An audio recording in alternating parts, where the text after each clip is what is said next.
Hello, welcome to Meena's kitchen Tambaram recipes. இன்னைக்கு நம்ம பார்க்க போற ஒரு டேஸ்டியான டிஃபன் ஐட்டம். இது வந்து ஸ்டீம்டு ஃபுட். ஆக்சுவலி உப்மா கொழுக்கட்டை. இது ரொம்ப சிம்பிள் தான், பண்றது ஈஸி. ரைஸ் வச்சு பண்ண போறோம். இன்னைக்கு நம்ம வந்து பச்சரிசி குருணையை வச்சு பண்ணிருக்கேன் இந்த உப்மா கொழுக்கட்டைய. இப்போ இதை எப்படி பண்ணலாங்கிறத பார்த்துடலாம். ஸோ 2 ஸ்பூன்ஸ் ஆயில் எடுத்துட்டு இருக்கேன் இன்னைக்கு நம்ம உப்மா கொழுக்கட்டை பண்றதுக்கு. அதுல கடுகு 1 ஸ்பூன் போட்டுக்கலாம். கடுகு பொரிஞ்ச அப்புறமா 1 ஸ்பூன் கடலைப்பருப்பு சன்னா தால். நெக்ஸ்ட் 1 ஸ்பூன் உளுத்தம் பருப்பு. இது நல்லா ரெட்டா செவந்துக்கட்டும். இப்ப 2 பருப்பும் இந்த அளவுக்கு நல்லா செவப்பா ஆன உடனே நம்ம பச்சை மிளகா குட்டி குட்டியா கட் பண்ணி எடுத்து வச்சுருக்கேன். 2 பச்சை மிளகா, அதையும் இது கூட ஆட் பண்ணிக்கலாம். நெக்ஸ்ட் கருவேப்பிலை 1 ஆர்க். இந்த மிளகா கருவேப்பிலை ரெண்டையும் ஆயில்ல ஒரு பிரட்டின அப்புறமா நம்ம இதுல வந்து வாட்டர் ஆட் பண்ணிக்கலாம். இன்னைக்கு நான் வாட்டர் வந்து 3 டம்ளர் விட்டுக்கிறேன். அப்ராக்சிமேட்டா 3 டம்ளர்ஸ் நம்ம வாட்டர் ஆட் பண்ணிட்டோம். இன்னைக்கு நான் இந்த டம்ளர்ல தான் குருணை எடுத்துக்க போறேன், அரிசி குருணை எடுத்துக்க போறேன். ஸோ அதே டம்ளர்ல 3 டைம்ஸ் ஆட் பண்ணிட்டு இருக்கேன். இப்போ வாட்டர் வந்து இந்த மாதிரி தளதளன்னு கொதிக்க ஆரம்பிக்கிறது. இந்த ஸ்டேஜ்ல நான் 1 கப் தேங்காய் எடுத்துட்டு இருக்கேன், திருகின தேங்காய். இதுக்கு எக்ஸாக்ட் மெஷர்மெண்ட் கிடையாது, நம்மளோட இஷ்டத்துக்கு எடுத்துக்கலாம்.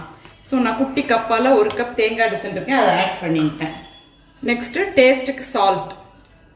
வாட்டர் இந்த மாதிரி பாயில் ஆகும்போது நம்ம எடுத்து வச்சுருக்கிற அரிசி குருணை, புரோக்கன் ரைஸ், இது வந்து ரா ரைஸ் தான். இந்த அரிசி குருணை 1 டம்ளர் எடுத்துட்டு இருக்கேன். நம்ம 3 டம்ளர்ஸ் இந்த டம்ளர்ல வாட்டர் விட்டோம். ஸோ 1 டம்ளர் எடுத்துட்டு இருக்கேன், அதை அப்படியே இதில் ஆட் பண்ணிக்கலாம். இதுக்கு ஆயில் வந்து ரொம்ப கம்மியாக தான் கன்சியூம் ஆகும். நம்ம தாளிச்சு கொட்டுற ஆயில் மாத்திரம் தான். எக்ஸஸாக நீங்கள் ஆயில்லாம் எதுவுமே விட்டுக்க வேண்டியது இல்லை. இதுக்கு ஒரு 10 மினிட்ஸ் நம்ம லோ ஃப்ளேமில் வச்சு ஒரு 10 மினிட்ஸ் ஆனோடனே இந்த அளவுக்கு கெட்டி ஆயிடுது. இப்போ வந்து உப்புமா ரெடி ஆயிடுது, அரிசி உப்புமா. இதை வந்து நம்ம இப்போ குழக்கட்டையா பிடிக்க போறோம். ஆக்சுவலி இன்னைக்கு நான் 3 டைம்ஸ் தான் வாட்டர் வச்சிருந்தேன் 1 டம்ளர் ரைஸ்க்கு.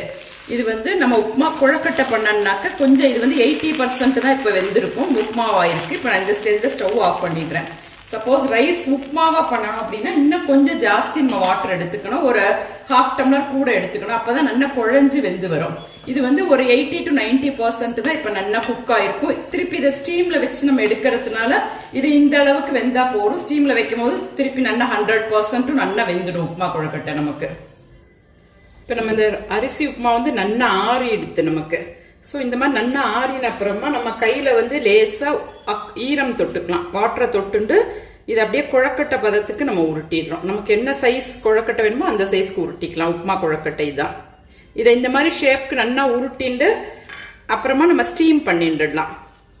ஸோ நம்ம இப்போ எல்லா உப்புமாவையும் இந்த மாதிரி குழக்கட்டையா உருட்டி எடுத்துட்டோம். இப்போ நம்ம இந்த மாதிரி உருட்டின்ற குழக்கட்டை எல்லாத்தையுமே வேட்ல வச்சு எடுக்க போறோம், அதாவது ஸ்டீம் பண்ணி எடுக்க போறோம். ஆஸ் யூஷுவல் நம்ம இட்லி எப்படி பண்ணுவோம் அதே மாதிரி கீழே தண்ணி வச்சுருக்கேன், வாட்டர் வச்சுருக்கேன். இட்லி பிளேட்ல அப்படியே ஒவ்வொரு குழக்கட்டையா நம்ம வச்சிடலாம். இப்போ நம்ம ஸ்டீம் பண்ண வச்சு ஒரு 10 மினிட்ஸ் ஆயிடுத்து. ஓப்பன் பண்ணி பார்க்கலாம். நல்லா வெந்திருக்கும் உப்புமா கொழுக்கட்டை, ஹாட்டா இருக்கு.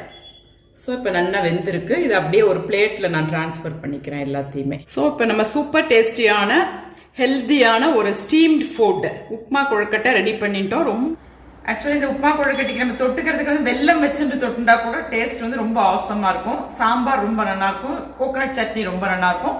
பண்றது ரொம்ப ஈஸி. இதுல ஆயில் கன்சம்ஷன்லாம் எதுவுமே கிடையாது.